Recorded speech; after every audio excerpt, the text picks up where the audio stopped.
आइए आज की क्लास में हम लोग पढ़ने वाले परमाणु। किसके बारे में पढ़ेंगे जी? परमाणु के बारे में। यानी कि परमाणु मतलब होता है एटम। क्या होता है? एटम। एटम ना एटम क्या होगा? एटम। एटम होता क्या है सर बताइए। परमाणु क्या होता है? हम कहेंगे को से परमाणु का को से होता है पदार्थ। क्या होता है? पदार्थ। पदार्थ जिसे हम लोग कहते हैं इंग्लिश में मैटर बोलते हैं। पदार्थ अगर कोई पदार्थ है उसको इतना तोड़िए उतना तोड़िए इतना तोड़िए इतना तोड़िए ऊपर से इतना तोड़ दीजिए कि अपने आंखें से दिखाइए। और उसको देखने के लिए किसकी जरूरत पड़े? किसी सूक्ष्मदर्शी की जरूरत। ठीक नहीं तो इतना छोटा कर दीजिए कि उसके बाद वो लगे टूटवे ना करे। समझ गया? उसके बाद वो ना वही उसका क्या कहलाता है? वही उस पदार्थ का क्या कहलाता है? एटम यानी कि परमाणु। समझ गए जी? यानी कि किसी पदार्थ को खूब तोड़िए खूब तोड़िए खूब तोड़िए इतना तोड़िए टूटे में अब ना टूटे। समझ गया? जब नहीं टूटेगा तो वही क्या कहलाएगा? परमाणु। समझ गया? लेकिन कुछ समय बाद ये परमाणु जो है परमाणु जो अब टूट नहीं सकता है।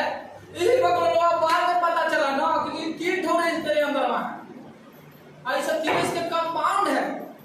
और कौन कौन?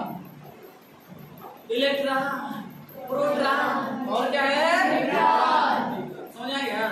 आइए देखते यहाँ पे क्या दे परमाणु क्या होता है सर? किसी तत्व का वो सबसे छोटा इकाई सबसे जिसमें उस तत्व के सभी रासायनिक गुण होते हैं। उसमें कौन से गुण होते हैं? रासायनिक गुण होते हैं। और उसे विद्युत आवेशित कण के बिना विभाजित नहीं किया जा सकता। मतलब कि अगर किसी पदार्थ का सबसे छोटा भाग अगर उसको आप तोड़ना चाहेंगे यानी कि किसी भी परमाणु को तोड़ना चाहेंगे तो आप किसकी जरूरत पड़ती है? विद्युत आवेश की। यानी कि सर इलेक्ट्रिसिटी की जरूरत पड़ती है। किसकी? इलेक्ट्रिसिटी। तब और टूट जाता है। समझ आएगा ना? यानी कि जो पदार्थ जो परमाणु होता है किसी पदार्थ का वो सबसे छोटा भाग होता है जिसको कभी नहीं तोड़ा जा सकता। अगर उसको तोड़ा जा सकता है तो किसके द्वारा तोड़ा जा सकता है? विद्युत आवेश के द्वारा। किसके द्वारा? विद्युत आवेश के द्वारा तोड़ा जा सकता है। ठीक है? पदार्थ के मूलभूत निर्माण जो खंड होते हैं यानी कि पदार्थ जो पदार्थ के जो अंदर और भी जो मूलभूत जो निर्माण जो कण होते हैं अगर उसको भी अगर किसी भी परमाणु को अगर और खंडित किया जाएगा तो उससे क्या मिल जाते हैं? इलेक्ट्रॉन प्रोटॉन और क्या मिल जाता है? न्यूट्रॉन मिल जाता है। एक बात ध्यान दीजिए यह जो हमारे पास कोई भी मैटर कोई भी पदार्थ है इसके जो परमाणु है इस परमाणु के अंदर बहुत सारे इसके अंदर सेल है। तो इसकी कक्षा इसके जो नाभिक होता है इसको हम क्या बोलते हैं? न्यूक्लियस नाभिक। ये पकड़ो नाभिक के अंदर कौन कौन रहता है? तो कहेंगे इसके अंदर सजीव प्रोटॉन होता है और क्या होता है? न्यूट्रॉन। यानी कि अंदर कौन रहता है? प्रोटॉन और क्या रहता है? सजीव न्यूट्रॉन रहता है। आई पकड़ो कौन? एक रहा है इलेक्ट्रॉन। ये पकड़ो का ऊपर ऐसे ऐसे गोल गोल ऐसे क्या करता है? घूमता रहता है। तो अगर मैं पूछूंगा नाभिक के अंदर कौन कौन से मौजूद होते हैं? आप कहेंगे सर जी प्रोटॉन और न्यूट्रॉन। इलेक्ट्रॉन कहाँ रहता है? बॉर्डर होता है। क्या होता है? बाहर गोल गोल। समझ आ गया? कोई दिक्कत नहीं ना?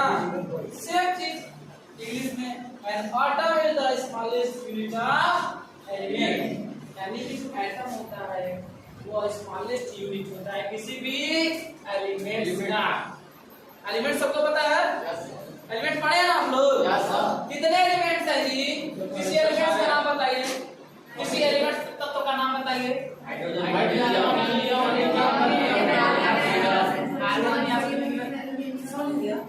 कोई दिक्कत है?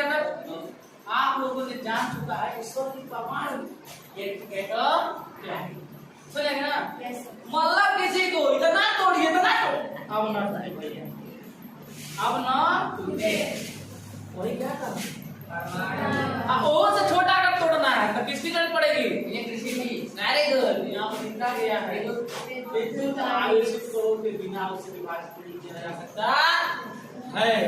यहाँ पे साफ साफ देके दिया है and cannot be divided without the presence of electricity charge particle।